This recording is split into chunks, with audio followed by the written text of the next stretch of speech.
Hello, hello. Welcome. Welcome everyone. We're now live. We're live here in Tulum and we've got Sheri and Michael here. So welcome home humanity to Awaken Dream Earth. We're now broadcasting live from Digital Jungle in Tulum, Mexico. We're a growing conscious collective who are nurturing a series of podcasts, workshops, conscious projects, technologies, retreats, land stewardship, activated communities, and loving people. And today we'll be discussing Earth operating systems with the wisdom of Michael Gaio of Mythic Systems and Sheri Herndon of Awaken Together. We're a conscious collective who are here to awaken Dream Earth and synergize with our conscious creations by being devoted to personal coherence, regenerative Earth, whole systems, and awakening to our dreams, potentials, purposes, and our evolutionary lives. Together, we may create the experiences, the systems, the potent world creations and lives that we came here to live and that we love being. And from this activated pivot point, we have a great chance of catalyzing Earth, humanity, and our most beautiful dreams into a global experience of health, wealth, awe, wonder, and thriving enchantment here. We're all connected. What is done to one is done to all. May the spaceship Earth, that we call Earth, travel through the infinite possibilities and arrive to the nodes of graceful living that we truly love to experience. Humanity, it's time. Let's rise for what we believe in, leap out of survival, journey into and beyond sustainability, and enjoy thriving together. I believe in us. Do you? I'm DE Love, and I'm your host for this Awaken Dream Earth show that we're talking about Earth operating systems today. So I'd like to welcome back Sheri and Michael to Awaken Dream Earth. We've been going for a little while, and during the pandemic, it's a little bit of an underground movement, and we're coming out and emerging. We're here to synergize, and we're here to create amazingness on Earth. So thank you for joining us in this conversation and for our future. Sheri, would you like to bring us through a short guided meditation that connects us with the energized Earth operating system and dream that we're all connected to? I'd love to receive one of your meditations. Oh, thank you. Gosh, that was so beautiful, Denise. I really appreciated that. And I really felt like you just landed the energy in the field so beautifully and invoking the vision that you're holding and you've been stewarding. Oh, wow. I just invite us to kind of close our eyes. Just close our eyes if you can. And just take a few deep breaths into the more beautiful world that our hearts know is possible. That is the Earth's new operating system. That's one of the ways we can think of that, Earth's new operating system. Just let yourself listen to this sutra from the Radiant Sutra that I'm going to read before I guide us a little bit. It's from a translation of a 5,000-year-old text called the Vijnana Bhagavatantra. And it's one of my favorite books. It looks like this. And this is 111. So just let these words kind of land in you like seed crystals, like the new operating system. What is it in these words that is landing in you is like the new operating system? And Michael will share more about the Earth's operating systems, and we'll have a jam session. There is no image you can hold, no thought you can think that encompasses the great self. Your essence is immortal and unchanging, yet it is the foundation of all that moves. Rest in the shimmering emptiness that is the source of this world, and remember who you are. Just taking a moment to savor what it feels like to remember who you are in this great remembering, in this great transition on the planet. And that actually what we're feeling is a lot of, it feels good to drop into our essence. Just have a felt sense of the beauty of the people around us in this field, all the people who've come to all of the calls over the past year and a half, everyone listening now and everyone to come, that we are a vast field of amazing co-creators and beloveds and soul family and tribe and synarchy, pioneers, lovers of the earth, creators. Just feel ourselves connected. Feel that infinite potential that we are.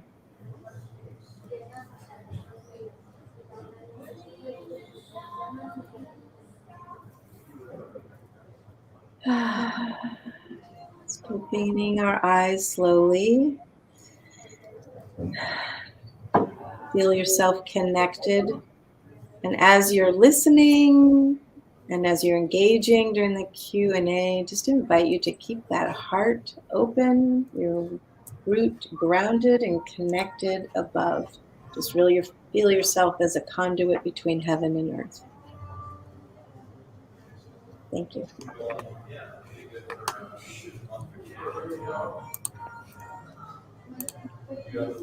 Great. Thank you, Sheri. I really appreciate that. I'm going to now introduce you guys. I really appreciate our grounding into the many different levels of the Earth operating system, being that energetic level where our minds and hearts are connected and our souls are connected in creation and in intention. So I really look forward to what you guys are going to be speaking about that. And I'd like to introduce Michael Gaio. He's a transcendental philosopher, transformative technologist, and transmedia artist. His life's work is a transdisciplinary, integrative process that begins in the deepest questions of philosophy and psychology. It flows with the precision of science and technology and blossoms into the expression of design and art. He has over 20 plus years of professional experience at GaiaProductions.com, producing innovative interactive media in support of ecological, sociological, and psychospiritual projects. He's worked with leading organizations, including Autodesk, Harvard Medical School, the Institute of Noetic Sciences, the Buckminster Fuller Institute, the California Institute of Integral Studies, where I also went. Michael, you didn't mention the gene keys. The gene keys. I had to leave some out, but yeah, the gene keys too. I know, that's one of my favorites. We were living in the same house when he was doing the gene keys stuff. He's the founder of Mythic Systems, a transdisciplinary research and development organization operating at the intersection of technology and consciousness, offering education and innovation to catalyze collective intelligence. If you'd like to find out more about Michael and all of his information, check out all his links at Linktree, linkr.ee/Gaio, Gayo. And then we have our dear Sheri Herndon. She's a thought leader, social innovator, and embodied mystic serving a thriving regenerative culture. Her yoga and meditation practice keep her centered in clear presence and deep intuitive guidance, all based in a profound understanding of the unity of life, the principles of living systems, and the divine cosmic patterns of life itself. For the last 30 years, she's been devoted to exploring how we create the pathways for a thriving culture to be fully actualized, as well as pioneering as a social architect at the nexus of consciousness, technology, and new paradigm storytelling. She loves working with leaders of the new culture who are ready for the next level of synergy and co-creation and supporting new innovative organizations and projects that are laying the foundation for a truly enlightened civilization. As a futurist tuned to the feminine design of the cosmos, she holds the gestalt of the new emerging paradigm. She's also launching right now, after her many years of doing media in the past, a new television show called Awakening Together, and co-founding MetaDAO, a trim tab agency for the foundation of new culture. While websites are being developed, you can explore her ideas and curation at her Facebook, Sheri Herndon, and she's also Sheri.Sophia.Herndon on Instagram. So look out for her. And I would love it, Michael, if you introduce us to what are Earth operating systems and where are we headed? What's the meaning of an Earth operating system? And excuse me while I get you in the proper key here. Solo, there we go. Please let us know. Okay, so when we're talking about Earth operating systems, I think first we got to acknowledge that we're still discovering what Earth operating systems are. We're an evolving species, we're an evolving planet, and we're on the cutting edge of evolution all the time. And this idea of what we would think is an operating system, something that kind of, a system-wide, planetary system-wide operating scope of systems, it's something new. But so we're discovering it. But what I'm reminded of when we're talking about an Earth operating system is other people who've kind of philosophized about this in the past, such as James Lovelock wrote a book in 1970 called the Gaia hypothesis, where he proposed, and other people had proposed this before, and I think many of our indigenous tribes have understood that the Earth, the planet, is itself like a living organism, and it has different layers to it. And so I think we can think about an operating system in that sense, that just like a traditional operating system on a computer, there's something called a stack, a technical stack, where you have something like a database, and you have databases on the bottom, and you have different layers in this technological stack that comprise a full operating system. And so when we're talking about an Earth operating system, I think it's helpful to think about it in that way, where the geosphere of our planet has living intelligence to it. The biosphere has living intelligence to it, and we have these new layers of human culture and technology and other layers coming in that kind of comprise this whole system. So that's a basic introduction, Denise.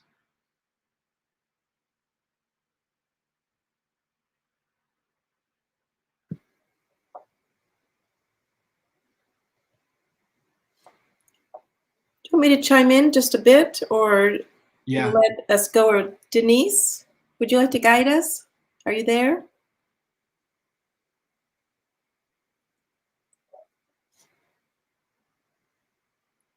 I can just chime in a little bit while we're waiting for Denise to come I can back. keep going too. I mean, since it looks like the video. Oh, there we go. The video. Okay, now we're both talking. Great. Okay, good. Yeah. Please share. Well, definitely we want to. I'm just going to add a few little things to that, and just let you continue with your genius. I think that it's important, as you kind of named the stacks, is our relationship to them as technologies and operating systems, and to ourselves as technology, and to our relationships as technology. And it's kind of like, in some ways, I think of myself as a coder, because I'm coding new DNA in social systems.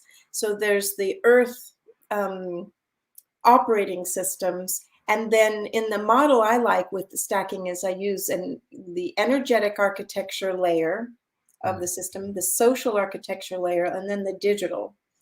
And that's like ESATA, energetic architecture, EASATA. And in order for that to have a kind of coherence to itself, is like the foundation is the energetic layer. It's kind of like the way we are being. So we are these human beings, but there's been so much of our engagement with our social systems and our lives and our designing of social systems kind of unconsciously, and then not in right relationship with the earth, and even understanding how the earth operates. You know, Buckminster Fuller said where's the manual for spaceship Earth?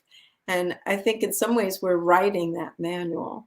So that connection from ourselves to the living system around us, we've been so separate from it that how would we even understand what the Earth's operating system really is if we're separate from it? And it's almost like I feel like we're weaving back in to that wholeness of right relationship with the earth as like a co-creative partner with understanding the new operating system. So that's kind of what bubbled up for me when I was listening to you.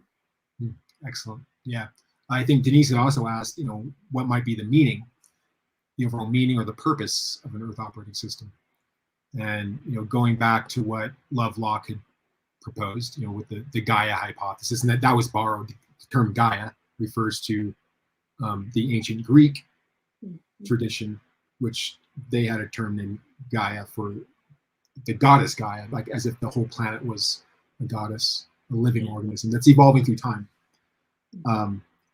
And if we think about the trends that have been happening for thousands of years, or even going back millions of years, you think about the whole evolution of the planet from when it was just a rock with no life on it. Perhaps it was a geosphere. There was some level of energetic intelligence. I think what you're pointing to, Sheri, there was a sense of a energetic coherency. We don't know how yet, but energetic coherency to the geosphere that somehow, we don't know how, but somehow life then began to emerge, right? Billions of years ago. And then we've been developing gradually this biosphere for eons and eons and eons until the human species finally emerged through the biosphere and introduced this wild thing called culture, where we make houses, and we make paintings and strange boxed metal vehicles that we move around in, and jet planes and computers, and all this cultural layer, and including the recent emergence of the information networks, and now these new economic networks that are emerging. What's this leading toward?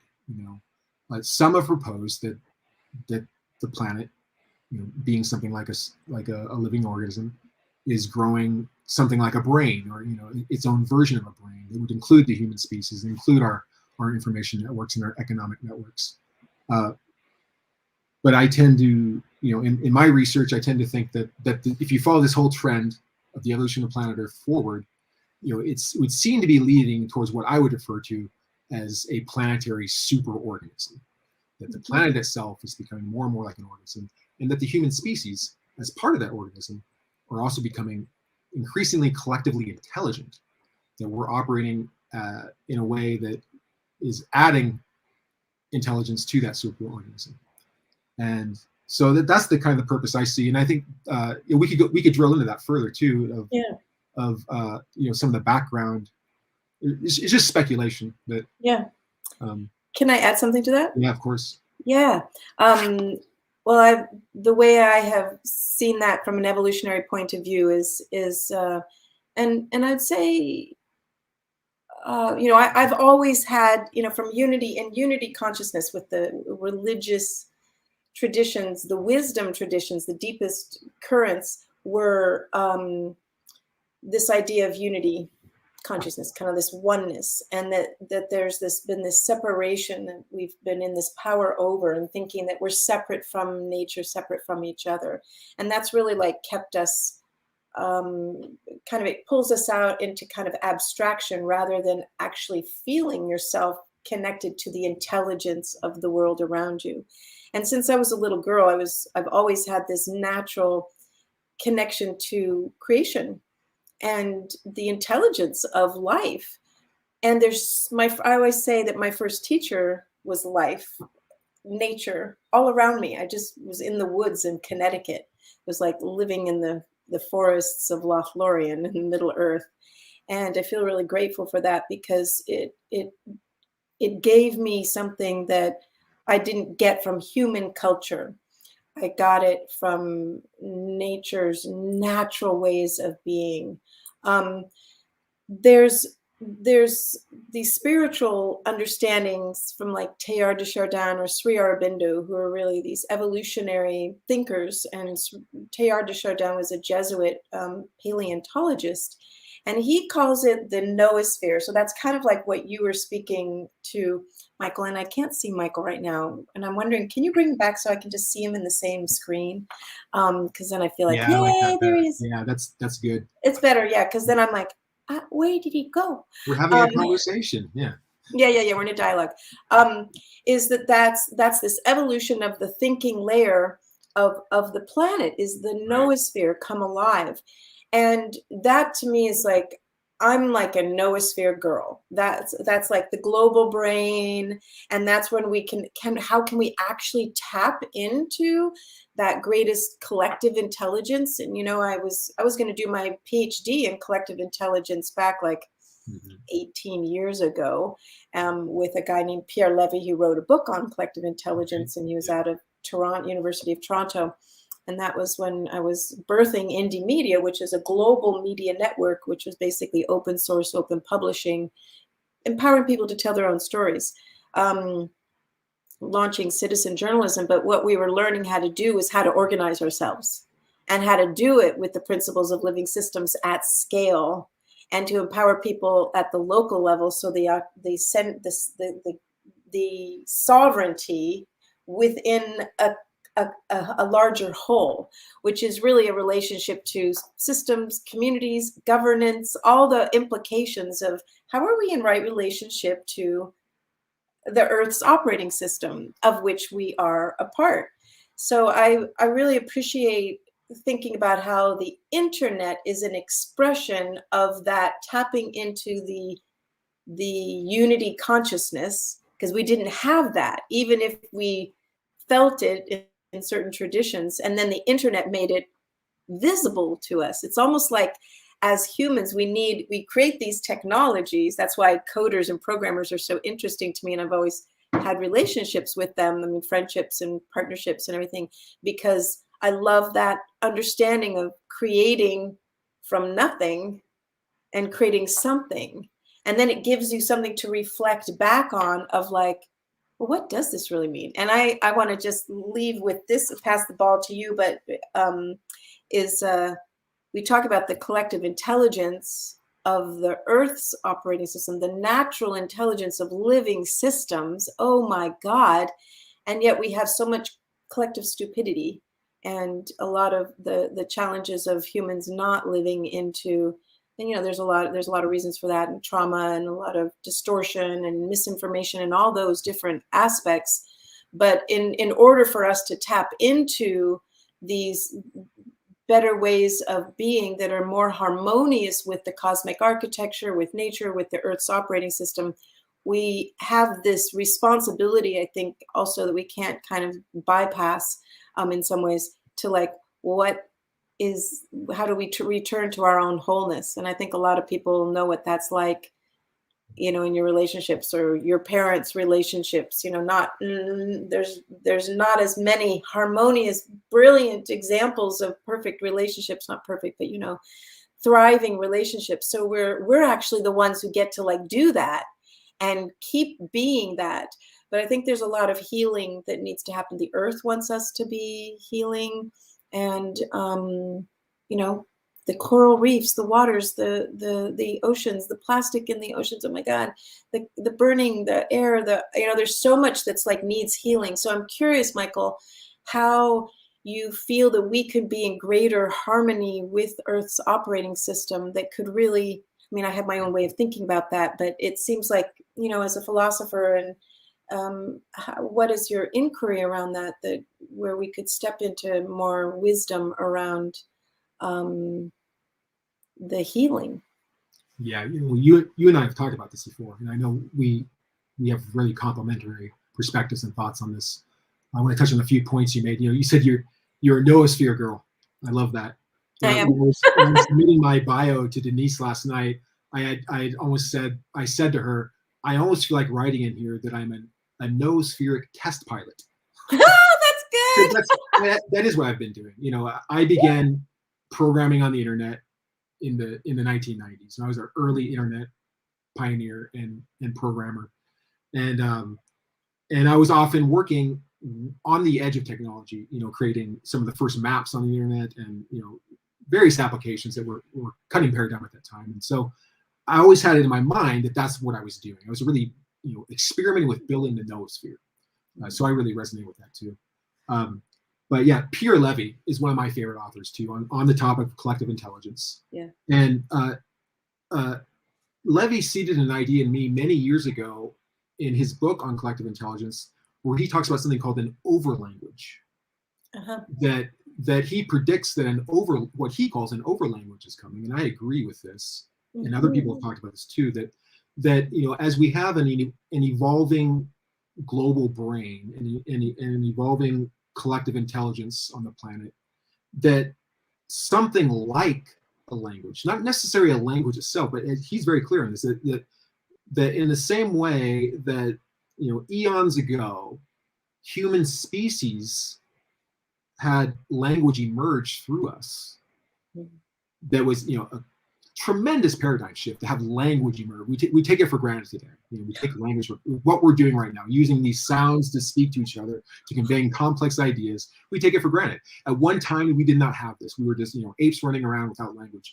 Language emerged. That was a tremendous paradigm shift in evolution.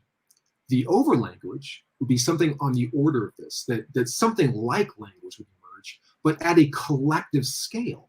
Yeah. Meaning that the planet itself would have some kind of a semiotic system, and semiotics means it's signs and symbols, right? So to be like a planetary semiotic system of the collective of the planet communicating with itself on some higher level. So I think that's related to collective intelligence in this way, and I think that it's the idea of language and coding is interesting in this regard. Also, economics.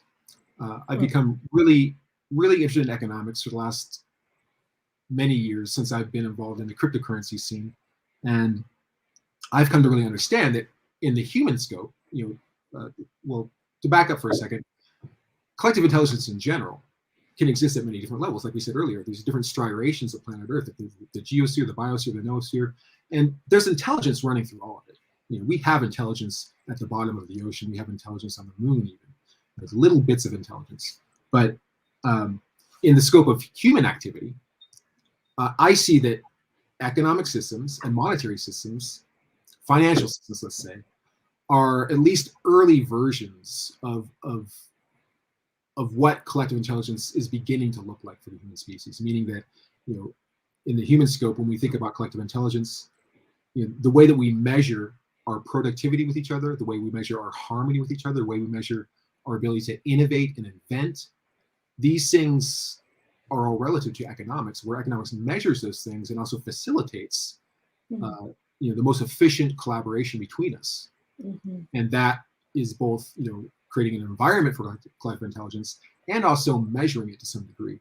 And of course, we all recognize that today our economic systems are beginning to fail. But they have served us so far to get this far. So there has been some level of intelligence there. So I want to touch on that point too. I think, of course, there's a lot of stupidity happening on the planet, but I think there also is already intelligence there, and so we're building on intelligence, and it's increasing over time. Yeah. That's awesome. I'm going to chime in. I love that you love Pierre Levy. I remember meeting him at a conference put on by Planet Work in 2000, where I was speaking. Yeah. You were there. Oh, amazing. Well, that was an amazing conference. And I don't know if you went to our session, but I was speaking with Amazon Watch and Rainforest Action Network and then Indie Media. And then he was one of the keynotes, and Elizabeth Sartoris and Kevin Kelly. It was a really quiet and incredible gathering. And I bought his book, and I had already been talking with one of our programmers with a network admin Micah Anderson, genius at Indie Media. And he's like, Sheri, we're going to have to like make sure that we design it with our communication stuff to have tap into the collective intelligence of our network. And I was like, oh my God, I was just like, and then I was using principles of living systems because that was one of my master's degrees. And I remember Pierre Levy coming over to me in between some sessions, and I waved him over and I said, how do we do this? I had his book. How do we do this? And he had heard me speaking the day before, and he said, you're doing it. Indie Media, you're doing it. And at that point, that's when we started talking, and he was like, I want you to do your PhD with me. And it was because it was a global network connected in a digital fashion that was a social network on top of it. And it was allowing for greatest freedom and creativity while also accessing the connective tissue of communion. So those different aspects were there. And this over language, and really that's a deep dive in and of itself. I think about, I've been in some conversations with Eric Harris Braun over the years of Holochain, and he talks about the grammar, right? So like a new grammar.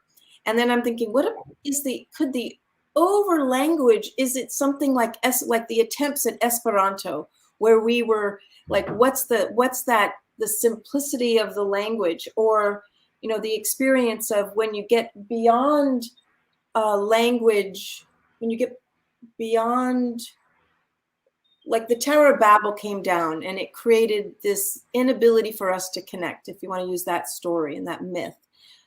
We can't understand each other across the languages. And yet when I was at the World Social Forum with a lot of indie media people in 2001, 2, and 3, incredible, Another World is Possible down in Brazil, you could hang out in the foyer and be having conversations with people and then listening, and then realize you don't speak the language. And it would happen over and over and over again. And we would talk about it, our little team at night. We were all having this experience and it was like, why? And I think it's because we were so connected at a deeper level. And that's what I think about, like building the empathic web, like we're awakening the global brain, and then we're also awakening the global heart. So that heart intelligence gets to like kind of the mind separates and the heart just like creates that field. So I was thinking about that in the noosphere of this, the empathic web and the global heart. And then this, I would love to hear you reflect on some of that with this idea of how maybe it's even, how we're listening to each other. You can see how language can either separate us, right, or we can. I love this distinction from Jordan Hall and others around this, the rule omega. And this is a really great principle for how we listen to each other, that you can listen to someone like you and our tribe, and there's so much signal, so much resonance. But sometimes we may be with someone that we don't, but you don't dismiss them. Always look for the signal.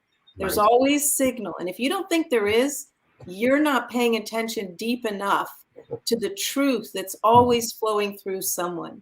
So I think I love that whole thing. And then I want to plant a last note here as kind of another context for this conversation about Earth operating systems and awakening.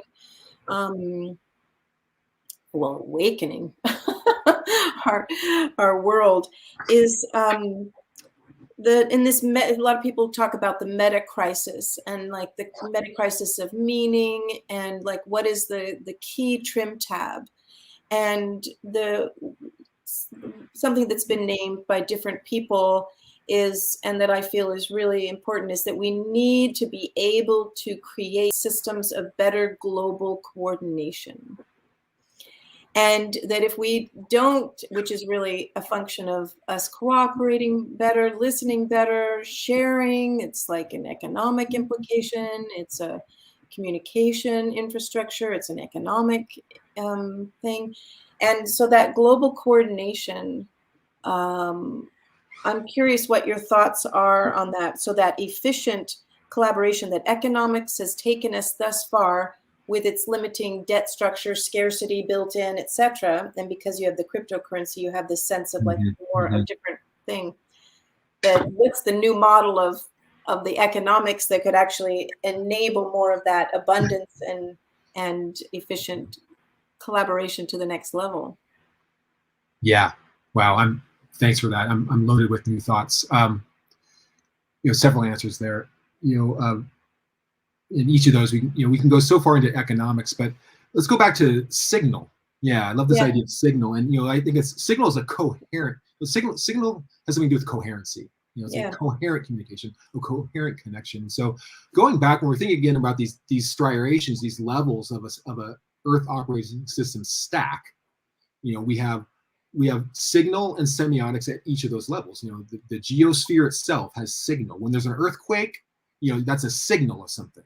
And we have signals in the biosphere. Walk out into the forest just by yourself, and you see the birds flying around. You see leaves falling, flowers sending pollen through the air, trees capturing that pollen on the other side of the forest. There's all this communication happening in the forest through pollen and phytochemicals and in the mycelium underneath the ground. There's all kinds of signals happening out there. So we don't necessarily recognize that as language, but it is what we call semiotics. It's a communication system at that striation of biology. And then we come up to the noosphere, the human domain, and all our ways of communicating in semiotic ways with art and music and theater and metaphor and poetry.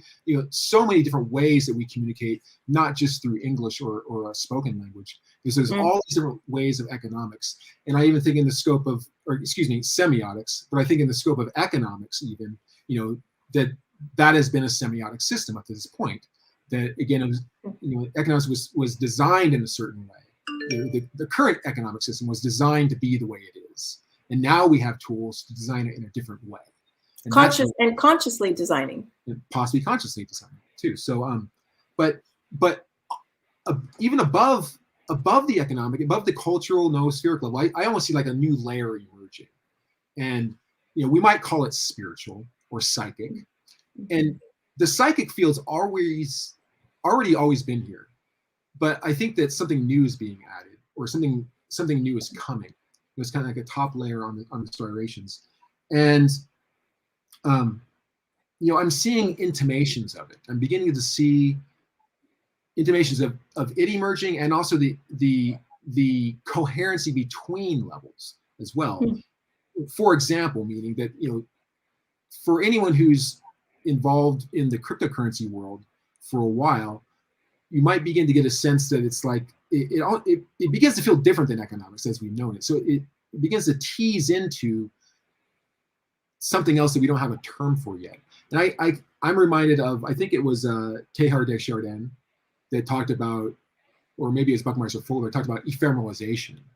This general process of evolution to take what's dense and hard and material and begin to transpose that into the intangible and the ephemeral, the lighter substance. And that's something that's always happening, I think, in the big stack. Everything's always we're kind of moving upward in the stack. And I think the new economic paradigm is beginning to do that in a sense of where it's the concept of value. That's what economics is about. It's about measuring the value of things. And in this new economic paradigm, it includes things like Bitcoin and Ethereum, all these new technical protocols and NFTs, which I think are really key. We're beginning to see a transformation of the way we recognize, send signals about, and receive and understand what value is. And for anyone who's been hearing about the hype around NFTs, I think NFTs are a signal of that. The NFTs actually have a much broader, much vaster scope of their evolution over time that are going to kind of lead the way into that next thing. And finally, I hope I'm making a point here. There's a lot of information to come to kind of get this bigger view. But I think as far as that spiritual striation on the top, this next layer of the operating system is coming, it's psychic. I think that Steiner talks about this. Rudolf Steiner. He talks about the history of Earth and the evolution of Earth, and he prophesizes what's coming. And then he proposes, and I tend to agree, that I think, these hard times we're in right now, these are challenging times. Things seem to be getting more challenging. System breakdown and so much, that he predicts that we're coming into a greater phase of a spiritual initiation that may be so challenging that it's going to begin to really test, I think, what you were just pointing to, Sheri, around like the real essence of what it means to be human. Inside all the layers, all these striations of economics and semiotics and all the ways we identify with society and the conditioning of society, that what is it, just to get back to the very essence of being human, and maybe remembering that and reclaiming it, maybe even amplifying it in a way that hasn't happened before. And in my view, that gets back to what like the Gnostics were talking about, just a real purity in spirituality, not religion, not ideas of spirituality, but a real connectivity to what you're referring to, that kind of energetic pulse of what it really means to be human. I think that's what we're coming to, and that it will be something like a real spiritual revolution, but it may take decades or centuries to do this. But and one last thing I want to touch upon too is that we're beginning to see signals that exists and that can be developed, referring to projects like the Global Consciousness Project, which I know you're familiar with, Sheri, and Heart Math, right? That it's the science. We're beginning to see the science that suggests that kind of connectivity, the psychic connectivity, is already in the background. We just weren't seeing it. The Global Consciousness Project, for example, is one of my favorite projects, going back to the 1990s. I'll just describe this for the people listening. The Global Consciousness Project was at a Princeton University, where they devised an experiment of taking random number generators in a computer chip and putting them on little USB drives and distributing them around the world on different computers. And each of these nodes of random number generators were taking constant measurements of shooting off random numbers and sending the results back to a centralized server. And then it can measure some kind of mathematical variability of either the coherency or incoherency of those random number generations. And this experiment has been going on for decades, and the results are very compelling. And it begins to show that there are indications of moments of coherency and incoherency in collective consciousness, or some field of consciousness around the planet, some field of consciousness or energy around the planet. This tends to suggest that the collective human consciousness is registering events before they happen, such as, for example, when 9/11 happened, September 11th, 2001, when the planes hit the towers in New York City. There was a registered signal in the collective field. I think something like an hour or more before that event showed a spike that our collective awareness was precognitive of that event. This is really significant signal that shows that kind of connectivity is already there. And so I think that we're just beginning to discover that and really recognize that in a scientific way, and that our technologies and the historical experience we have ahead of us will begin to really amplify that further. Yes, beautiful points. Really appreciate all of that. It's like some of my favorite topics. I'll just start and go backwards a little bit. Well, one is I just want to say something about fields. That when I talk about the energetic architecture and the coherent energetic architecture, I'm always talking about fields. And so the more aware we are of the fields that we are in, and we're actually always in fields and we just can't see them. And so that's why even our own attunement to sensing and not being the separate atomized person, and you realize that you're connected and you can feel the field around you, and your energy is a frequency and it's going out into the frequency and the field around you. That's why it feels so good to be around people who feel good, They're like, oh, it feels good, And it's like we're meant to feel good. And those energies are like a field. Lynn McTaggart has done so much great work as a journalist and in writing The Bond and The Field and the power of 8 and the intention experiment, and all those kind of relate to some of the dynamics that you're referring to with the Global Consciousness Initiative. And I've been a long fan of heart math as well. And it's really interesting because that heart coherence, it starts here. Mm-hmm. And that's why when we started at the beginning, we're tuning into ourselves. And we want to be in optimal creativity flow, our juices, our energy feels good. It's more the compass of joy. And that alignment within our bodies is personal coherence. And then when you can be in a field of people, and this is when you can tap into collective intelligence, you're in a field of people where you have social coherence. Social coherence is like being in a collective flow state, and you're just like, oh my God.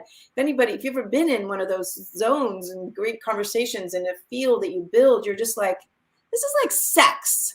It's like really good. It's like better than sex. It's not sex. It's like orgasm. Didn't Barbara Marx Hubbard have a term vocational for that, right? arousal. Vocational arousal. Vocational arousal. It's vocational arousal, but it's like the whole body is turned on because we are meant to be turned on. We're meant to be living like that as a new operating system. So that gets me, and I just want to say then, so that's the social coherence.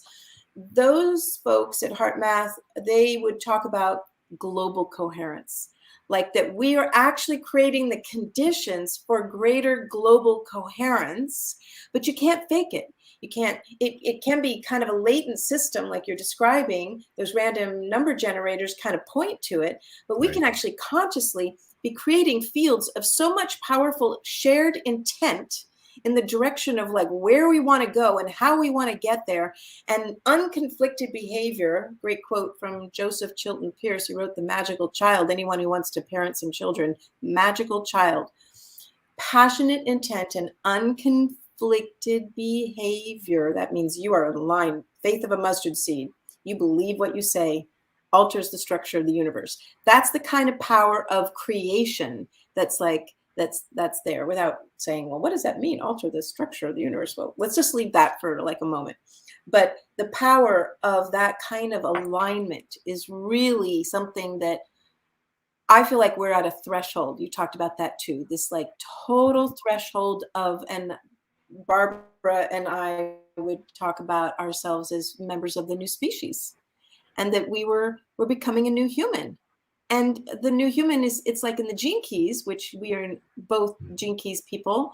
You know, you have the shadow, victim consciousness level, the lowest frequency, and then you have the gift level, which is all of us in this regenerative movement. We're like, we can land in that. We're not sitting in our victim consciousness, otherwise we wouldn't be here.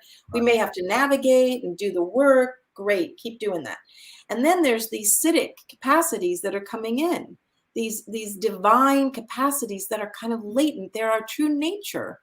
And so I just feel like I know that I cannot turn on my true nature. I can't turn it on fully alone.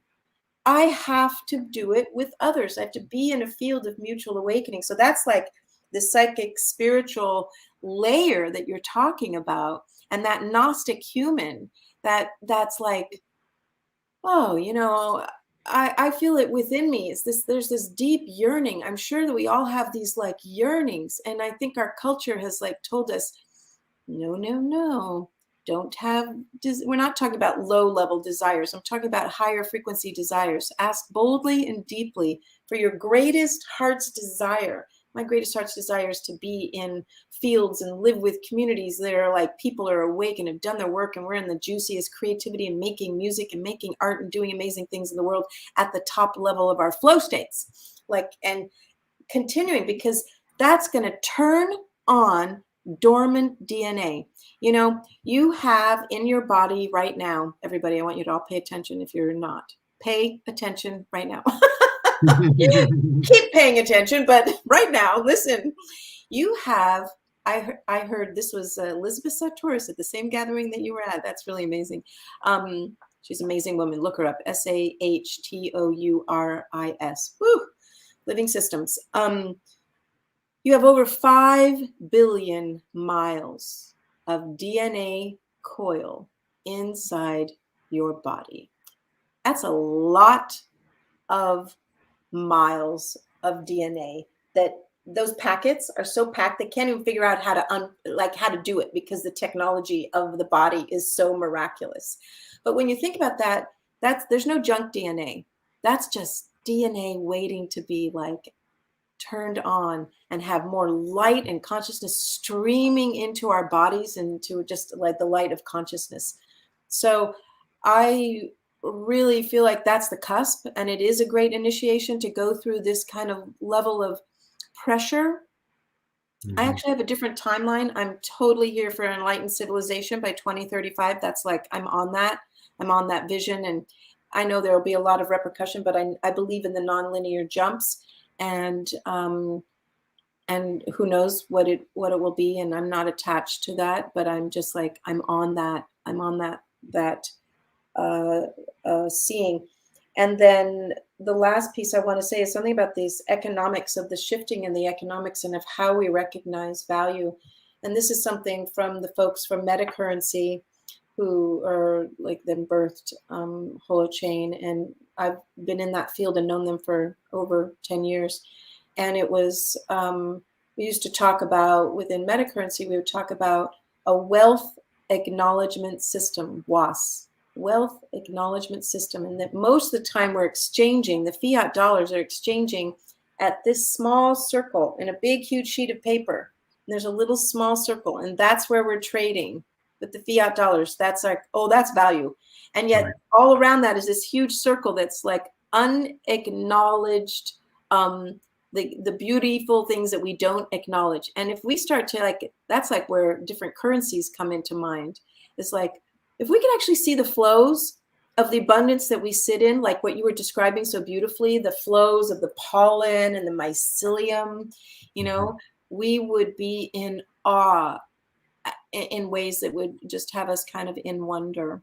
So that's my intent for joy. And that's where I do get joy. You know, I'm primarily a researcher and a creator, but I'm just enjoy and fascination by watching this happen now. Like I can see all this new, you know, these new semiotics emerging, all these little data points of something new coming. And I think it's just so exciting. You know, we don't know what's going to happen exactly or when, but I'm just really excited to see evolution happening. And, you know, I'm in there. I'm looking at the new frontier of economics, things like NFTs. Let's talk about NFTs for just a second. Yeah. I think most people are hearing about them. You know, I was telling people 9 months ago that why I think NFTs are so significant is that said simply, I see NFTs as like the DNA of cyberspace or of the digital realm, or let's say the noosphere. NFTs are like the DNA of the noosphere. Let's look at what DNA is again. So DNA, you know, in biology, not just humans, but there's DNA everywhere, all through any living system on planet Earth. And what that DNA does is two primary functions. DNA, both it allows for you know, a unique identity of anything. You know, even though we look a lot alike, Sheri, my DNA and your DNA are a little bit different, right? And they're supposed to be, but we can identify each other. Like someone can take my DNA and they could identify that this is Michael Gaio, right, from someone else. So DNA does that. It makes a strict identification of something. Also, DNA has the ability of coding for expressions, right? So the DNA in a bird and the DNA in an elephant are similar in a lot of ways, but they're different in different ways that you get this expression of a bird and an elephant who have very different features from each other, right? So NFTs are kind of like this. NFTs are like one of these technical protocols, because we you know, if we look backwards in the history of the infosphere, so to speak, you know, the internet came about from these really simple technical protocols. Yeah, like HTTP and IP and TCP. These allowed for things like websites and email to happen. You know, and now look, you know, 20 years later, you know, this massive thing built up off this protocols. NFT, you know, you know, blockchain and cryptocurrencies are in there, but NFTs is this big branch off of cryptocurrencies I see that I think can you describe where this is so great, and I want to just say to people who don't know this about you, but as Michael said kind of earlier, that he's been on this cutting edge. He really is. I remember it was like, I don't know, 2014 when you were like, you guys get into Bitcoin, and I was like, no. So when you say NFTs, I think this is like, pay attention. Here we are. Pay attention, everyone. And I'm. Can you give us a little bit of like where, like you said, it branches off, but do you do it on one of the blockchains, and is it in Ethereum primarily, or is it anywhere? Or can it be in Holochain? Well, yeah, I mean, we could really go down the rabbit hole with NFTs, and let's do that. Let's do that another time. And I want to put it in the context of I see NFTs are kind of like, indications of a new signal system in the Earth operating system that's leading towards the ephemeralization of what used to be thought of as money as a value container to something else we don't have words for now. But it's moving value in new ways towards an ephemeralization, towards some kind of perhaps psycho-spiritualization eventually, I think. But it's an indication of that. And maybe it'll be something new in 10 more years that it's beyond NFTs. But it's one of these protocols that I think has vast implications for things, where it allows us basically to capture the wealth and value of pretty much anything that's outside of what just money does. So when we compare it to cryptocurrencies, cryptocurrencies are like one branch off of this new economic paradigm. It's coming off of blockchain's the new stack that's allowing for all this to happen, and cryptocurrencies are one big branch off of that are really significant as well. But NFTs are like this different branch of a different way to capture value, such as we can now digitize art, or we can capture an amazing piece of art that has immense value as an NFT, or we can capture things like land and other elements of value. What's your question again, Sheri? Oh, well, I think you were answering it. It's great that you're just describing what this new signal system. It was like, I was wondering, just for people who are not as familiar, like, where is it coming strictly off the block? Is it blockchain and has Holochain? You're in this dev camp.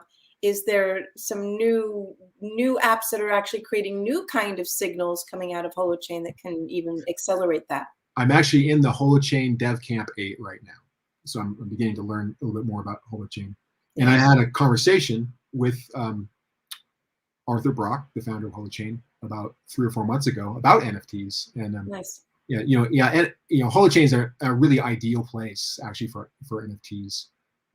But they can happen anywhere in that space. The NFTs are growing off of blockchain fundamentally, as a new way of capturing value that's never existed in the history of humanity before. And again, I want to get back to the idea that it's like NFTs are kind of like DNA of the noosphere. Yeah. We can anything in the digital realm, and it goes beyond the digital too. Like, we could actually take things like land and water rights and put them into NFTs as well. But just in the digital realm alone, think of how profound that is. If DNA in biology has done so much, right? I mean, everything came about from DNA in biology. We wouldn't have no living organism. We wouldn't have all this diversity of organisms without something like DNA being able to have, the identification of unique species and the expression of unique species. That NFTs are kind of like this, that they're like DNA in cyberspace, that anything digital, and it could go beyond digital too, but anything digital can have a unique identity, and we can begin to express things in new ways in the digital realm, as if they're living organisms digitally. And so it kind of gets in this really strange area. But again, I get this sense that it's leading to a lot of new innovations and a lot of new ways of thinking about how we receive and send value. Well, what I also love is I'm just kind of like feeling that spaciousness inside, and I want to invite everybody also to just feel your own creativity and your own imagination, and that relationship to the infinite potential kind of expand, because this is this is who we are. We're creators, and so many of the current systems were so oppressive. And the debt system was is so keeping people in debt. And what I really was feeling is, wow, like when you keep pushing that out, you actually get to that place in like where we are beyond money, where we're like that Star Trek episode where they're come back to Earth and they're like, are these guys still like using money? Wow, didn't they like, oh, what year are we in? And I love that because I'm such a, I think like Roddenberry, I'm kind of on that track. You know, I'm like, what's this? Oh my God, it's like kind of art, like so like kind of not a very high consciousness. Or why aren't we just developing ourselves to our greatest creativity, which is what I'm hearing you name about NFTs, which I hadn't really heard quite that way. I mean, I get all the stuff about them and how they're amazing, but I really love the way you're speaking about coding for expression and that uniqueness, the uniqueness. And also what I was feeling is there's something about how we make visible in the world. That's like holopticism. That's like, we need holopticism in order to see. That's how you have to have that to be able to have collective intelligence. The ability, instead of panopticism, which was what gave us pyramidal intelligence, which built civilizations, but global collective intelligence is what we're still learning how to do with in our systems and in our governance systems and all that, which I think we are all pioneering. You know, these to respond more appropriately with the intelligence of the whole earth and living systems, with living systems principles and design to the kind of the global collective intelligence. And in order to do that, you have to have every part, every node in Indra's net can see the whole. So nothing, that's why information has to be free. Because you need, if you want access to it, you should be able to have access to it, which I don't know. Now, when Google first came out, I'm a researcher too. And let me tell you, I'm like, the Google from the beginning and the Google now is pathetic. It's just like they give me this much ads and I'm like, I have to go down like the rabbit hole to find anything substantive. And I'm just like, go away. This is not it. At the beginning, you know, when Google was new and fresh, they had a slogan for themselves. It was Google, quote, "Don't be evil." Yes. Seriously, this was real. I know. That was their subtitle of advertising back then, and they were kind of you know, throwing a bone, you know, at you know, all the evil corporations out there, saying, you know, we're for good, we're for good for Earth. And now look, Google is also looking like it's also becoming corrupt in many ways, which I think is just natural for any, you know, it's their business model. You look at that business model and it's like, or any large system, any system starts to get too large and out of balance will tend to go corrupt a bit. You know, this brings in another. Well, I want to disagree with you. Okay. Just going to say something really quick, and then I want you to talk about that. Yeah. I think you're right about like how it becomes more unwieldy at the different levels of scale, but the difference is the intentionality of when you create, I call it the practice of the core of the operating system. So the core of the operating system is like the fractal. So whatever you've got and you want to put into that core of the fractal is going to be what it's going to be as it unfolds. Mm-hmm. And so if it's not pure, if it doesn't have an intention to be serving the whole in all life, it's going to corrupt as it gets bigger.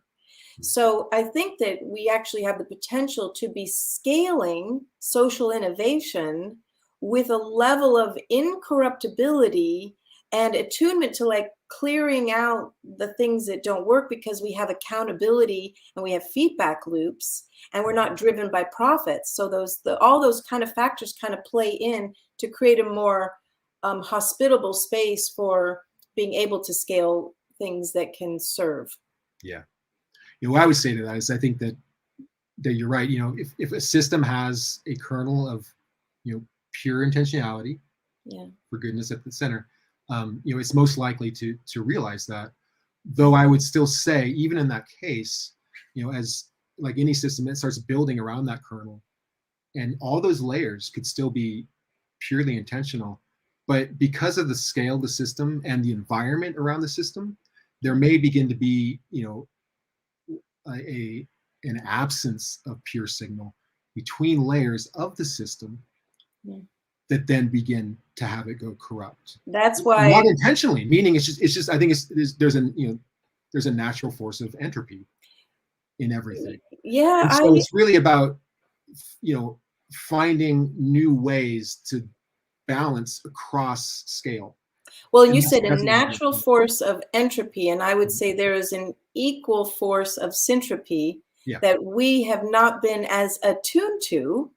And that's why when you scale, because I see it even at smaller levels of scale, and I scaled something that was global, and I watched it go from one media center to 250 around the world, and it was kind of this phenomenon that I got to like be in the center of. And is that the more we can actually adjust, fine tune, receive, just like a living system takes in feedback.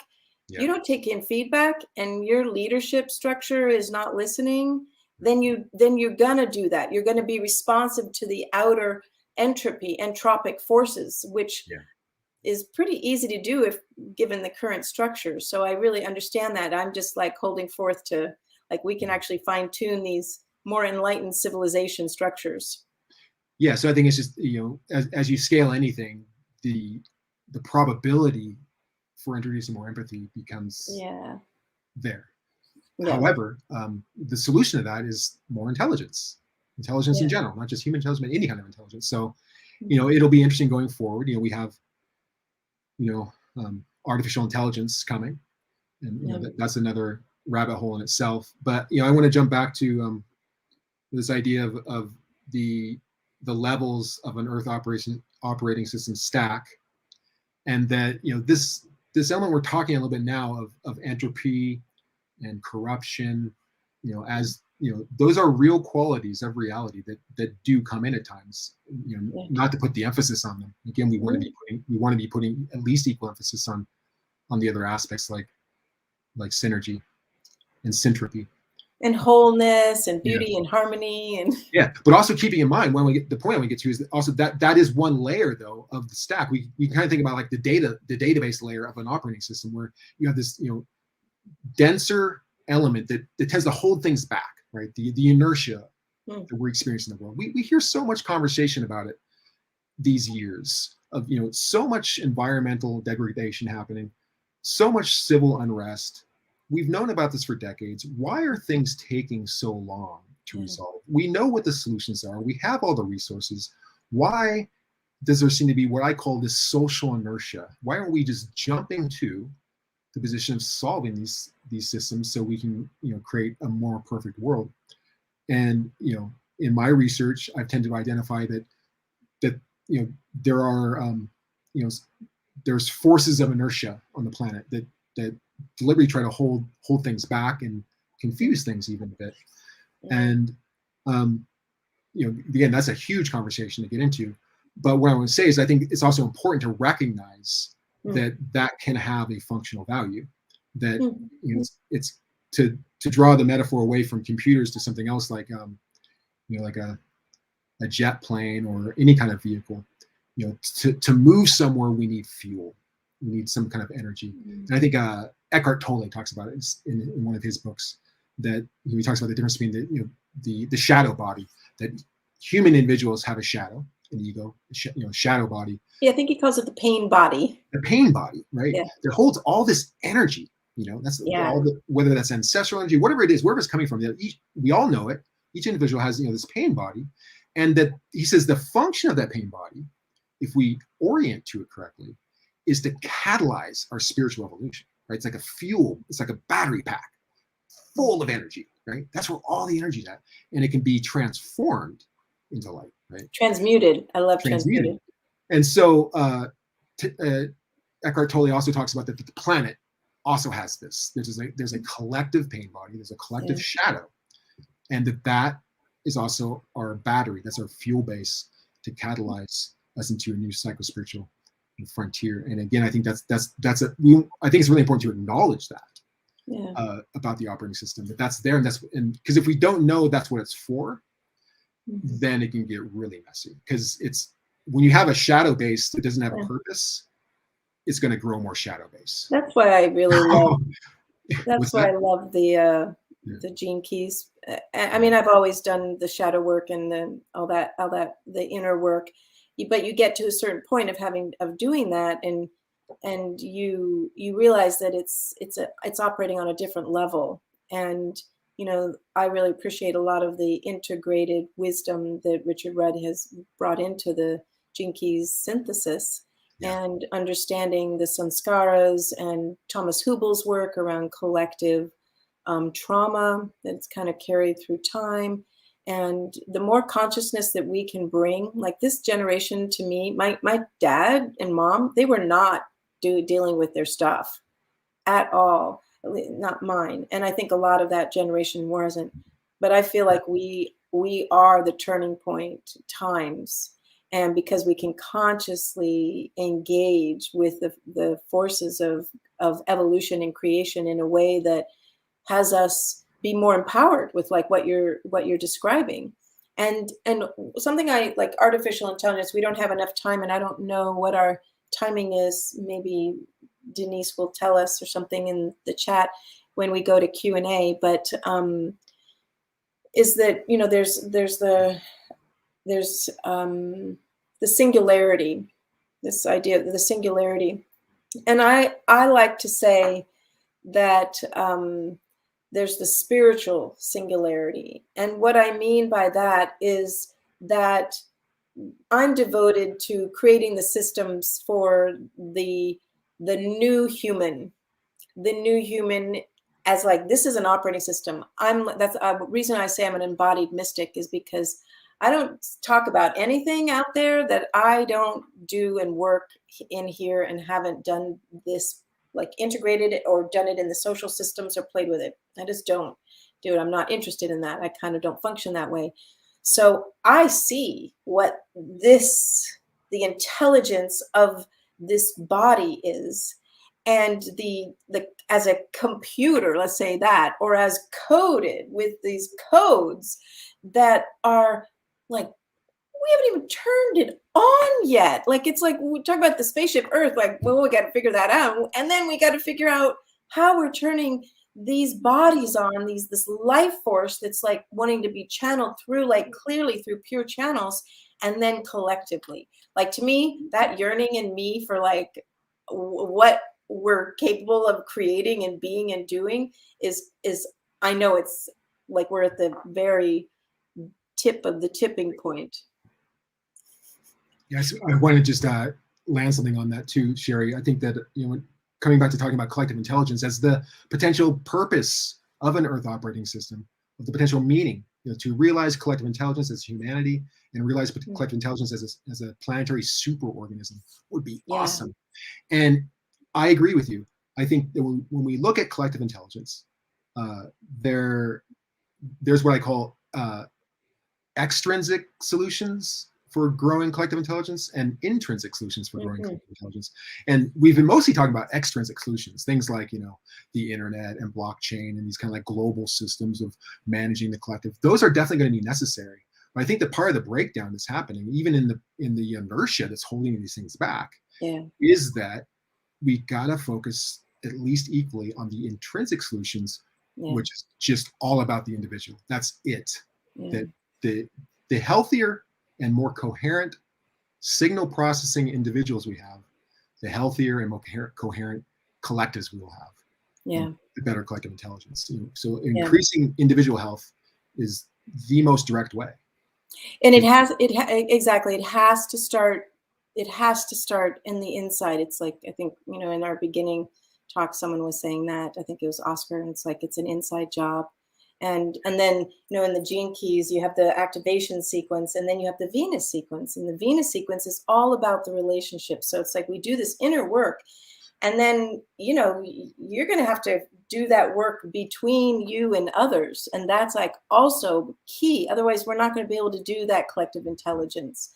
But you can't do it without having done this work. And then you're going to get into that alchemy and realize, oh, now I'm at another level of having to do some collective alchemy in the relational field and healing the heart, you know, and those wounding. But I'm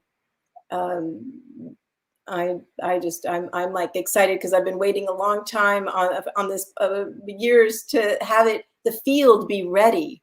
And it's like, there's more readiness in our field now than I've experienced my entire life. So I'm just like joyful, even with the best of times and the worst of times kind of thing. Yes, thank you, Sheri and Michael. It's so exciting to see so many people coming through on deeper levels, getting to know themselves, know thyself, upgrade thyself, check in with these inner signals and what are we processing and how are we relating with others and what is the meaning. And like in Buddhist philosophy of and different meditation techniques of letting go of attachment to certain kind of fields and experiences that do not serve our own health, our own experience of individual living in this embodiment, but also thus our relations. And what is that in the operating system of ourselves and the operating systems of how we connect with each other, and what are those algorithms of connection, and what are the codes that we live by, what are the where do we meet in those nodes of experience, what's this ray of light doing with this ray of light, and what are we doing at this node, what is that bond, that contract. For me, it's always been looking at this uh, the crypto and cryptocurrencies are their contracts, their bonds, their what are you agreeing to. So NFTs being the next level of bonds and contracts where you can actually exchange art. And then what other kind of levels can you exchange in our group Awaken Dream Synergy, which Awaken Dream Earth is coming from. We were always discussing different projects that we could create where we do different kinds of exchanges that are more on this intentional, invisible layer level.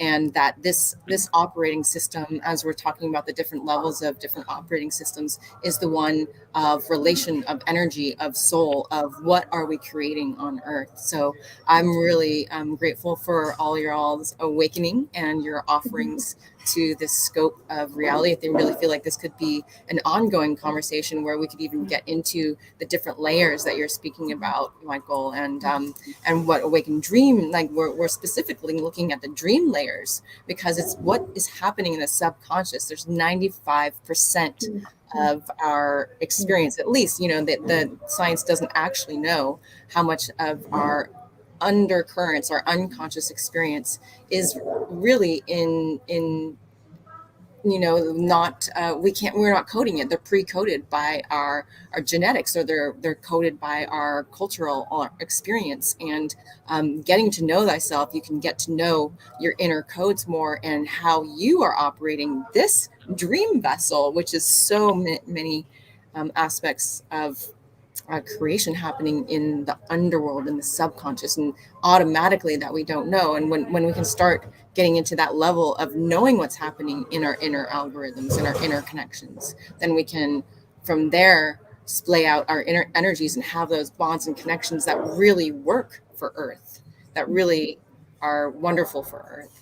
So before I wasn't expecting to dive in and say all that, but I have a lot to say about all this too. But if you guys want to have some comments on that, and then there were some questions in the chat, and then we also have people here in Digital Jungle Tulum. This is our first time really doing it in this way, and it's really cool. We have some really cool people. So I don't know if you guys want to comment anymore, or if we want to continue talking about this at another date.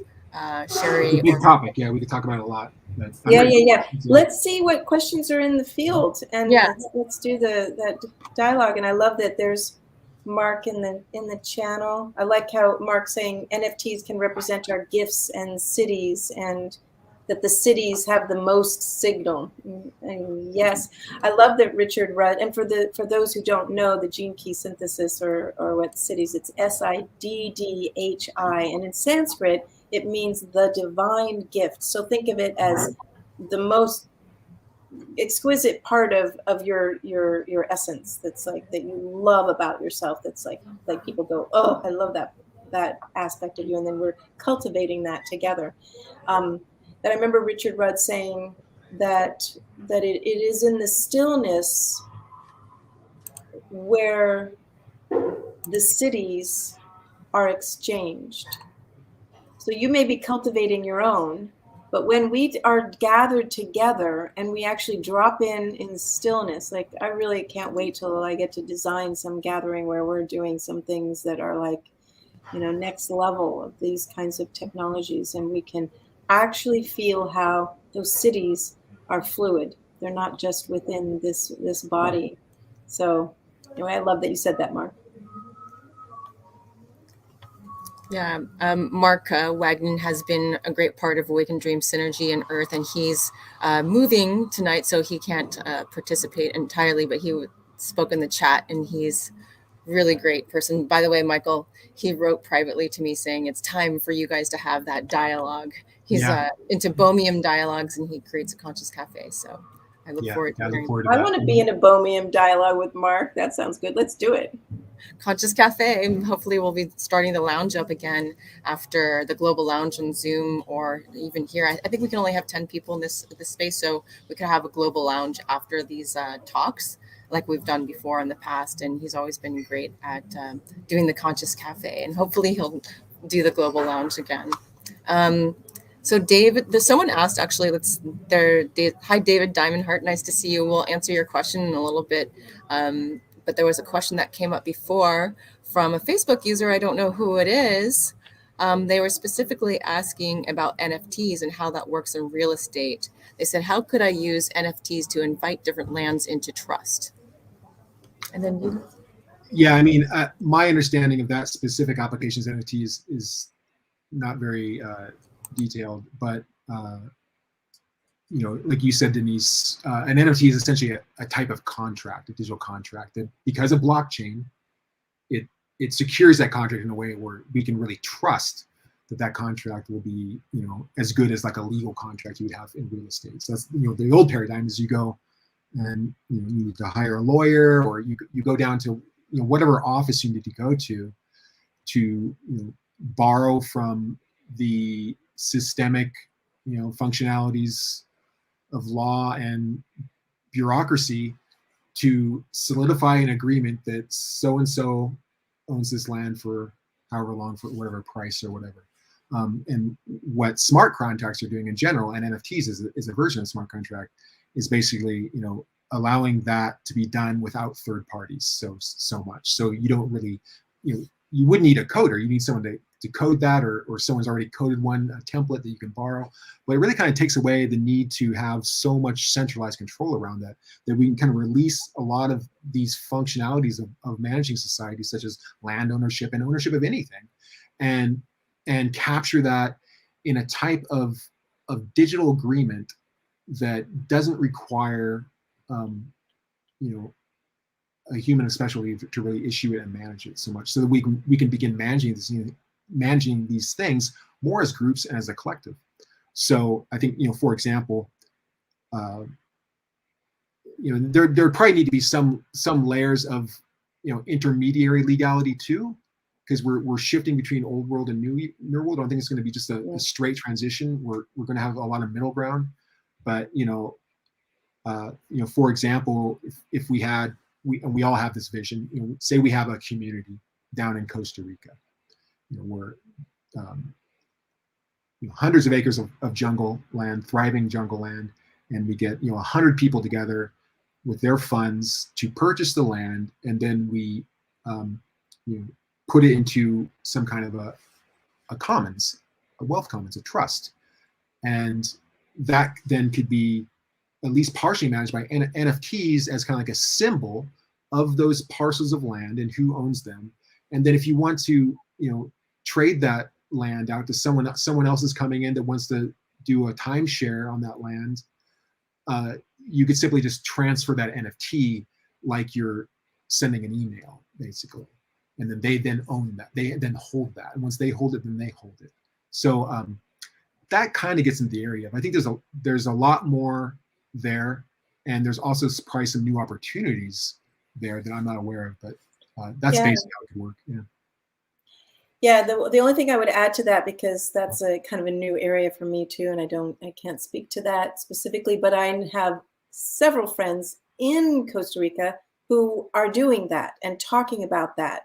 So you're not alone in it, and it's on the cutting edge, and it's going to be basically, it's like we're just figuring out how to do it. Like, how can we do it? Yeah. How do we make this happen? And I think that it's also, we're at a level of consciousness. Someone wrote, David Diamondheart, how does self-realization play a part in this new operating system? Well, I think quite significantly.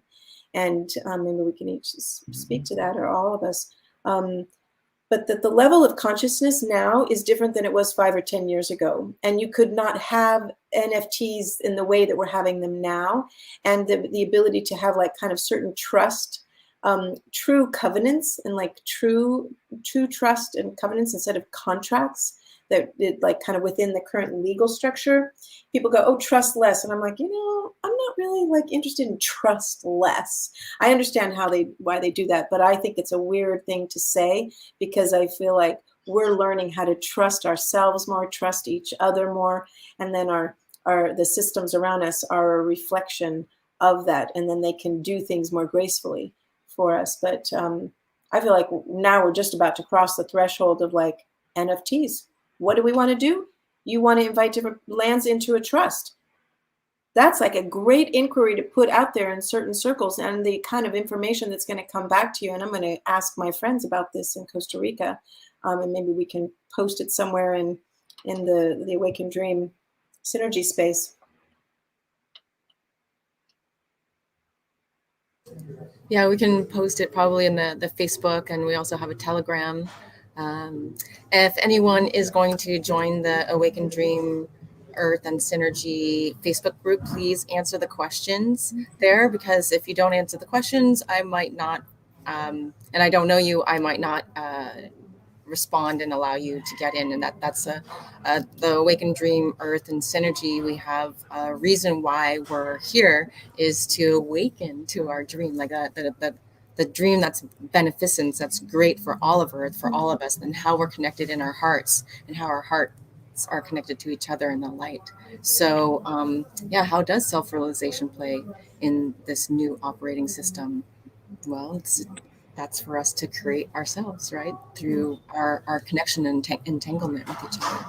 I'd like to see if you guys have any questions or you'd like to comment. We had we have some people here at Digital Tulum that came to this experience, or were already here and realized, and there was a beautiful conversation that we had beforehand. So I'd like to invite you in to participate and move the...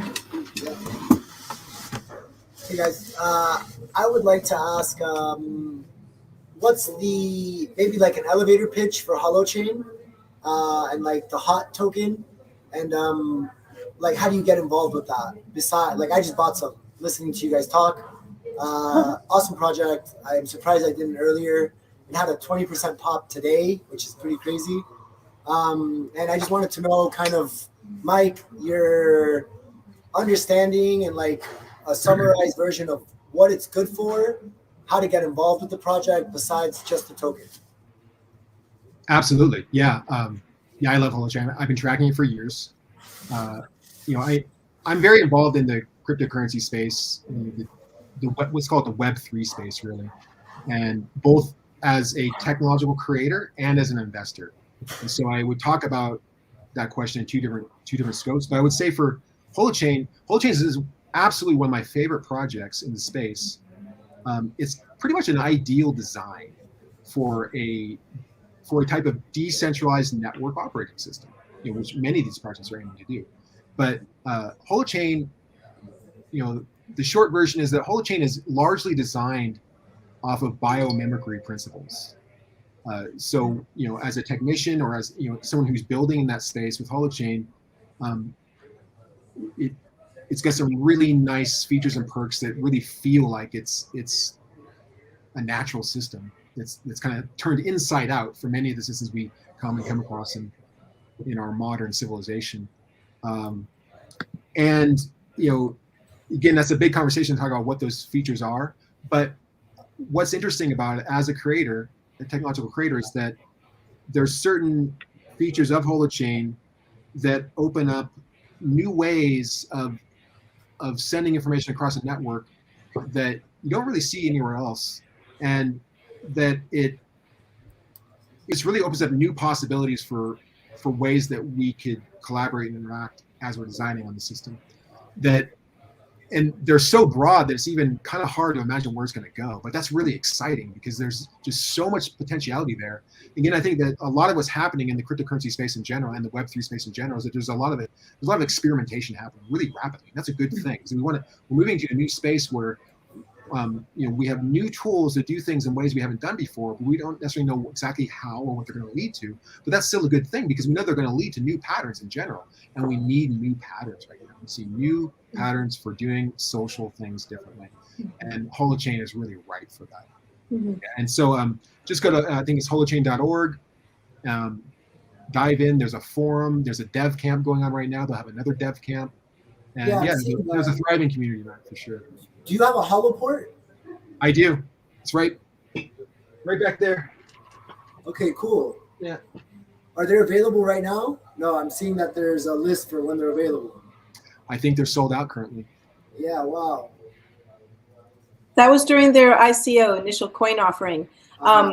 The other thing that I would add to what Michael says, because I've known these guys, I'm not a geek like Michael is or a programmer, but I've been in the meta currency, which became Holochain for over 10 years.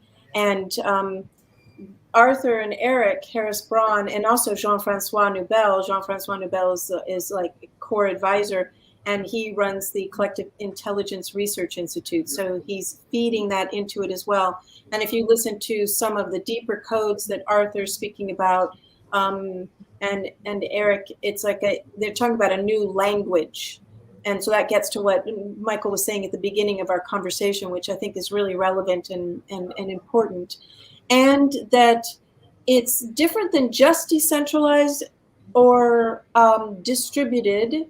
It is, yes, both and to tune into self-organizing, because self-organizing is really like this love of the way nature works.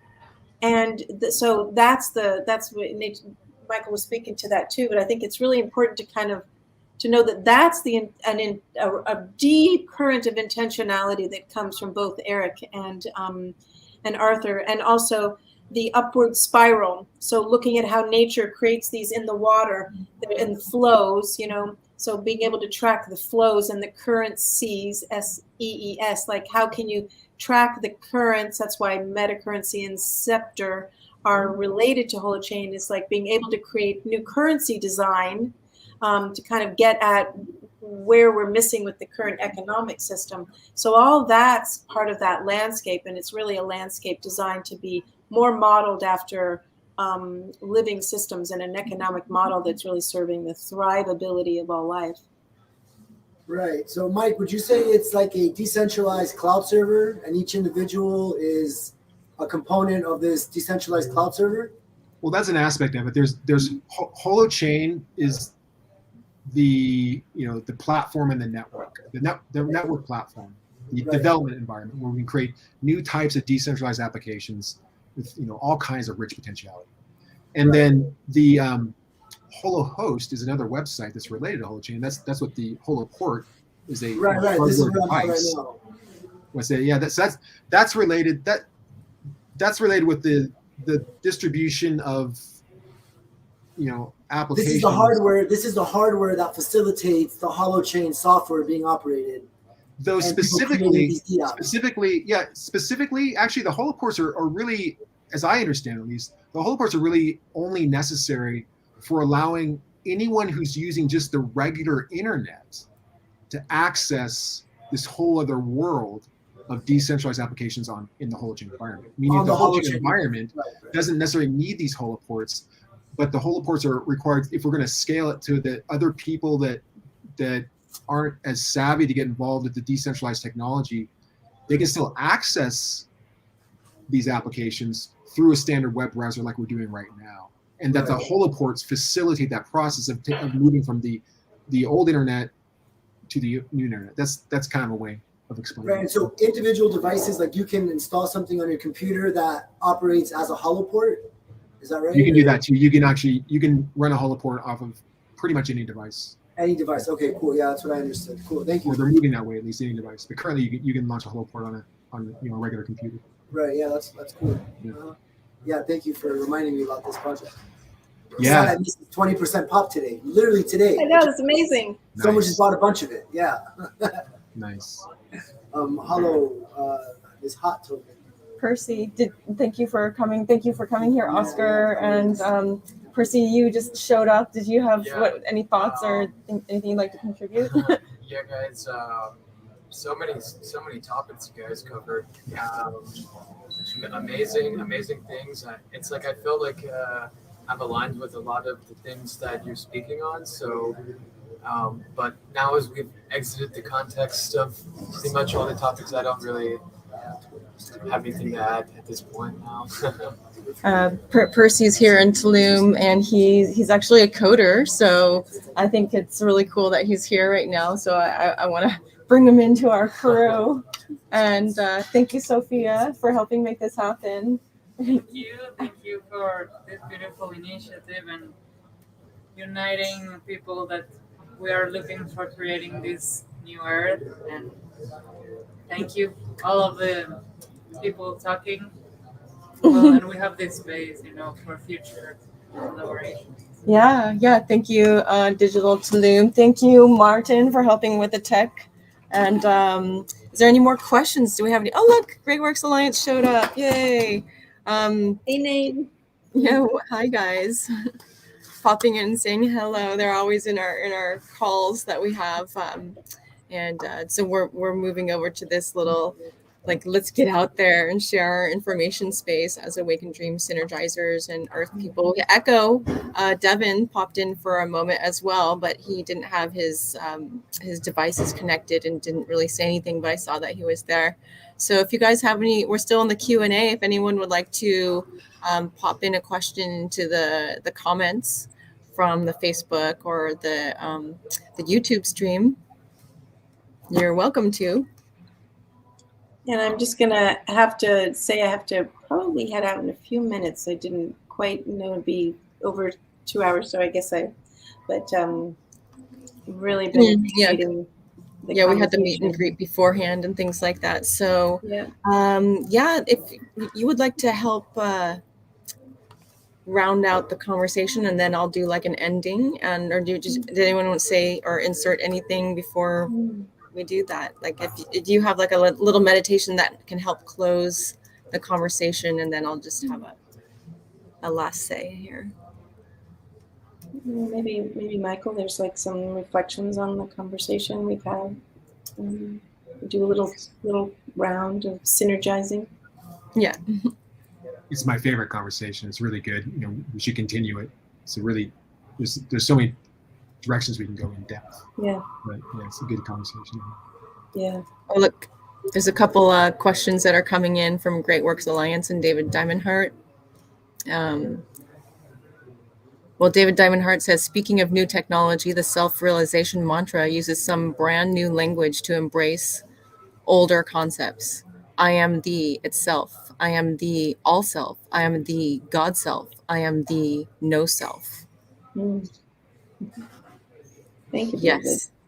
I'm actually in the self-realization fellowship lessons, studying Yogananda's lessons, and they are such a transmission. You read things, and I literally will just get blasted out with certain lines and have to just put it down and kind of so it's a very, very powerful transmission field, and I love you speaking about that aspect of our technology, our sacred technology.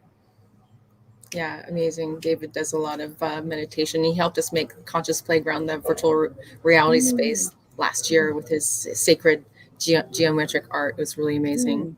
And then Great Works Alliance says, any work being done in the hollow space on search query engine building through drag and drop UI. User interface. Yeah, I'm not sure. I've just recently kind of been diving back into the holochain community through this dev camp, and I know there's a lot of applications being developed, but I think it's really pretty early. So David Diamondhart, if you're a developer, producer, that's Great Works.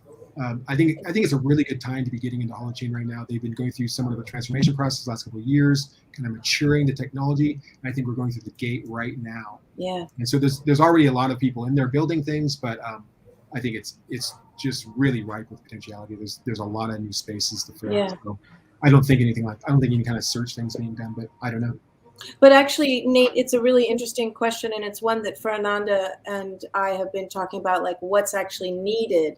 There's like all the people just doing the apps, and then there's like, what do we need for what we need is like the humanity. And so even naming some of what that is in a in a collective intelligence way, being like, hey, these things would be really great, like these features. And, then people kind of say, oh, actually, we're working on that, or, oh, we were thinking about that, but I'm so glad it's named. So there's some kind of larger process that I think would be really interesting to infuse into that, and then people can self-select, of course. But I have a couple of friends who are in it right now, Nate, and I'll just check in as well. And then David Diamond Heart, thank you for clarifying that. I didn't know that, but I love knowing that there's more self-realization mantras. I love mantras, and I'm going to check those out.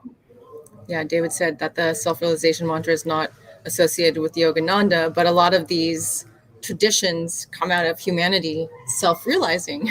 So a lot of the self-realization principles are often quite similar in experiences. Yes, Great Works Alliance says, please connect with me and those people active in the space. Yeah, we have some people in Awaken Dream Synergy who are more who are in the dev camp.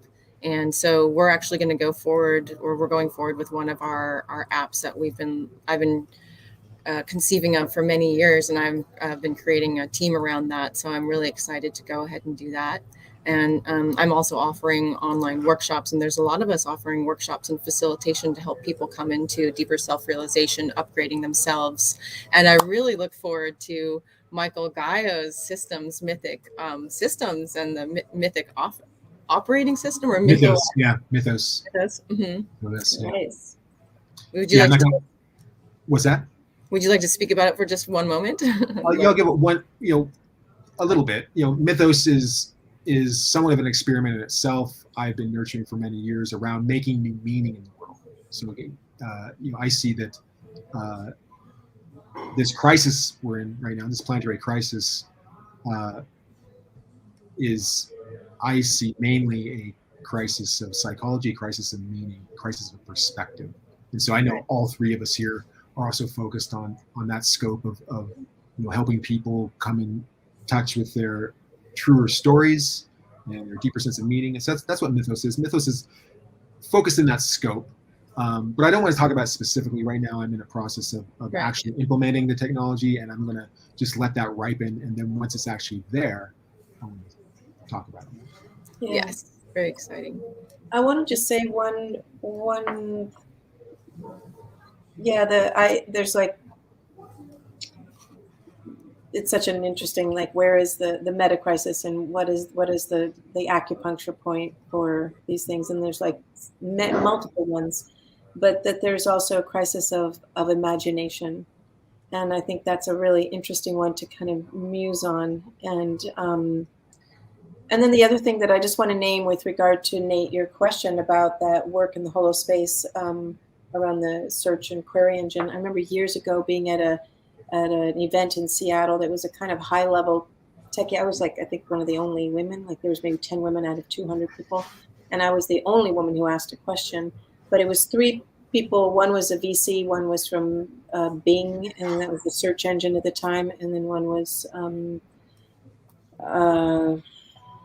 I can't remember, but it was like Google and Microsoft. And then I asked the question around, well, it's one thing to search for what you know, right? And then there's, let's discover. And then what I was interested in, and I actually had a VC guy come up to me and say, you were on it, but they didn't get it. The guy who was, emceeing it. And I was like, well, that kind of figures. But it was about, in the dialogue spaces that we have, when you have a certain kind of dialogue, or like, and you're tapping into the emerging future, like in Theory U, and there's like something that's new, that's not from what you know, it's something new that's emerging. And there are these conversation pockets happening around the world, and some of those are being harvested. How could we tap into the emergence, the things that are emerging in the collective field better? So not just searching for what is or discovering the thing that you think you want, but actually tapping into the emergence in certain domains. So that's like something that I've thought about for a number of years. Right, always pressing or the edge of reality, or being able to see beyond what you're able to see, being able to know beyond what you were able to know, being able to sense beyond what you were able to sense. It's like it's the evolution of our embodiment. It's the return of our light bodies to health, the wealth of health. That's our nature. It's our innate experience. Is our bodies are actually coded for health. So when we're unhealthy, that's actually a chaos in the system, a glitch. It's not the reality that we're actually built for. So what is that edge of reality where you're streaming into this new potential, your actual potential? So You reminded me of something Rudolf Steiner talks about. He calls that the super sensible. I like this word a lot. The super sensible. It kind of captures what we normally call as spirituality or telepathy, or it's anything in that realm of the ephemeral psychic. Yeah. But it's super sensible. How can we just sense more? Oh, that's nice. I like that. Whether it's at Sensing this more level or that level, we're able to sense more. The super sensible. I think that is what's emerging as like this top layer of the Earth operating system stack. It's a super sensible stack that will include things like greater telepathy, new kinds of weird economic systems that are kind of spiritual in essence. All these types of things. Yeah. That's what I mean by the field that gets activated when we're in a coherent field of connection and community. It's like the infinite yes is present in the field. There's no like edges that are like kind of like where people are shut down, and then you can just feel this aliveness that's like tapping into the greater our psychic abilities. It's like that field of mutual awakening just turns me on. Nate just asked a question. Gaio, are you aiming towards building a life compass? Yes, Mythos is something like a life compass. In part, it's also more than that. But yeah, it's a life compass of sorts. And a map. Yeah. And a scroll. And a secret treasure. All kinds of things. Awesome. So really beautiful. Thank you, my friends from Awaken Dream Synergy, Awaken Dream Earth, for being here. Let's have a little closing meditation or experience where we could just close our eyes and get in touch with our hearts. Get in touch with the light in our hearts. And breathe into that light. And imagine us connecting to this invisible field of the Earth operating system where all our hearts are interwoven and connected. You are a light on the Indra's net, the web that we're all weaving together. Feel the pulse of your heart, knowing that you're connected to all these beautiful creatures on Earth. You have beautiful, wonderful intentions for life thriving, for you thriving, for your creations to thrive, the ones that really help everyone come alive. That everyone's rooting you on in the soul, the depths of their hearts. And that's always their most meaningful intention. And that you can find it everywhere. It's a treasure inside every human being. And when we can see this light in ourselves, we can see this light in the others. Because we are all one another in Lakach Alakim. Thank you for being here. Thank you for joining us, everyone. We're here to awaken the dream of Earth. Like 95% of the subconscious realm is in the undercurrents of the dream realm. So how can you become lucid and walk your dream together with your friends and all of us? We've been doing these calls, Awaken Dream Synergy and Awaken Dream Earth Now is our broadcast through YouTube and Facebook. So please like and subscribe on YouTube because we're just finally coming out. So we don't have enough people for us to have an actual address, but you can search for us, Awaken Dream Earth, on YouTube. And then we're also Awaken Dream Earth and Synergy on Facebook. And please, if you're going to join the group, we really want you to be onboarded appropriately. So we want you to answer those questions. It really means a lot to us that you have an intention to be the light of Earth and be that loving and being devoted to the awakening of Earth through you as beautiful self-created being. So yeah, we're ready as a conscious collective to create these creations that we love, to have these thoughts and dreams that we dream together. So if you'd like to join us in any way, just connect on the website, which is still being built out. So I apologize if there's any links that aren't working. Please be patient. We are also available to open to volunteer website work and media work, and also back-end administrative work. We've got our tech assistant here. Thank goodness I've had this help so we can get this a little bit more upgraded, and Digital Jungle Tulum helping us out, having a location and inviting local people in. This is super amazing. So we will have our links that are changing as well on Linktree.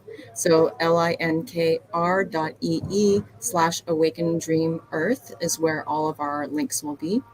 We also are inviting in sponsorships so that we can not just be a volunteer experience, but where we can start really creating these experiences in a way that we're organized, and we can pay for people to help us organize, from land stewardships to gamified coherence experiences to gamified coherence devices to NFTs that have meaning, and to these workshops and these meetups. And we have a lot of designers and developers and makers, dreamers and facilitators waiting to really participate in an ecosystem of us creating the dream that we love together, and all these different groups coming together to link. So the more we get support and sponsorship, the more that we can hire people to help us make this dream real, of us interweaving in a way that's super coherent for thriving life on Earth. So you're also welcome to check out the idea of sponsorship packages at awakendream.earth/sponsorships, and check out the form and just reach out. And so you can also check out Michael Gaio's Linktree at Linktree, linktr.ee/Gaio,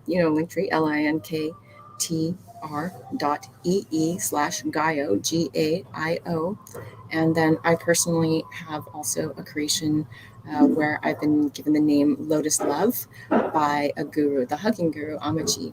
So it's about loving the path from the darkness to the light. So I really believe in us as a people to come alive, to rise up and really have a thriving Earth, not just sustainable, not barely surviving and in fear, but we have this option to really upgrade ourselves and be the evolution of the creation that we are here to live, are we not? So thank you so much, everyone, for being here. And thank you. yes, Thank you, Denise. That's wonderful. Wonderful, wonderful. Yeah, I'm so thankful for this community that we've created with all of us, and I think it's time that we really get out there. So yeah, Great to see you, Sheri. Talk with you again Great, soon. guys. Yeah. So great. being here. So much gratitude. Yes, and stay tuned. We'll be doing this at least once a month, where we come together with a few people and more talks. And it might happen more often if we get sponsored. So That sounds perfect. yeah, thank you so much, and thank you everyone for being here. Okay, bye. Bye. In la kachalakin.